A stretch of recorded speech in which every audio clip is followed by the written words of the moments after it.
খালেদা জিয়ার লন্ডন যাত্রা নিয়ে সর্বশেষ জানাতে এই মুহূর্তে গুলশান থেকে যুক্ত হচ্ছেন সহকর্মী নিয়াজ মোর্শেদ।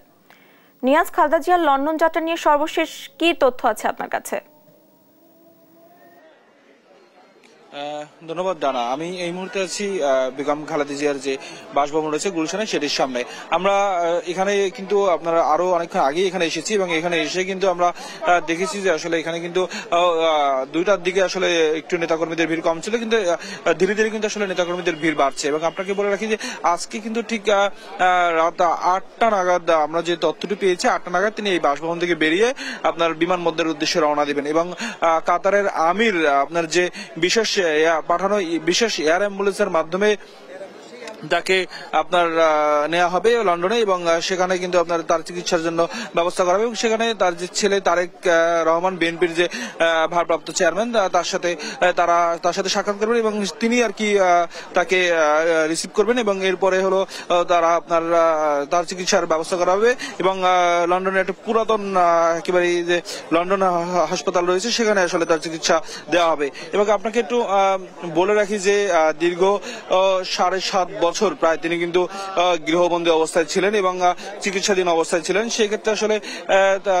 দীর্ঘদিন পরেই কিন্তু আসলে তিনি দেশের বাইরে যাচ্ছেন বিভিন্ন চড়াই উতরাই এবং আপনার নানা জটিলতা এবং বিগত সরকারের আমলে যে ধরনের আসলে বাধা বিঘ্ন ছিল সেগুলো আসলে এখন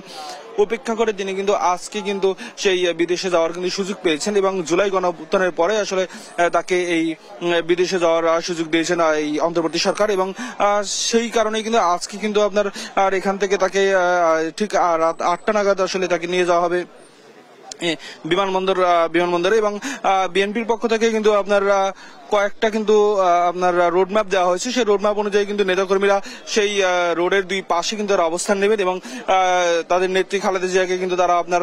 স্বাগত জানাবেন। এবং যদিও আপনাকে একটু বলে রাখি, রোডম্যাপটি হলো আপনার গুলশান দুই গোল চত্বর হয়ে তিনি বনানী হয়ে এবং আপনার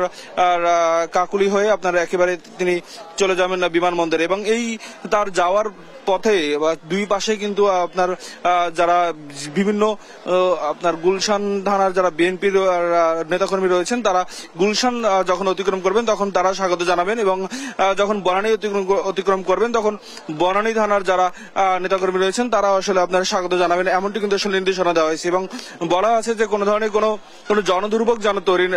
তৈরি না হয় এবং সেই কারণে কিন্তু আমরা এখনো পর্যন্ত সেই কেন্দ্রের যা নির্দেশনা অনুযায়ী আমরা এখনো পর্যন্ত কোনো ধরনের কোনো জনদুর্ভোগ কিন্তু আমরা গুলশান এলাকায় দেখতে পাইনি এবং সেই জায়গা থেকে আসলে নেতাকর্মীদের খুব যে একটা ভিড় রয়েছে সেটিও আমরা দেখতে পাইনি এবং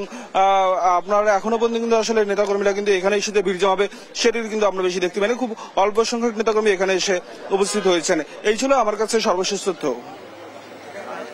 নিয়াজ, ধন্যবাদ আপনাকে। খালেদা জিয়ার লন্ডন যাত্রা নিয়ে প্রস্তুতি নিয়ে জানাচ্ছিলেন আমাদের সহকর্মী।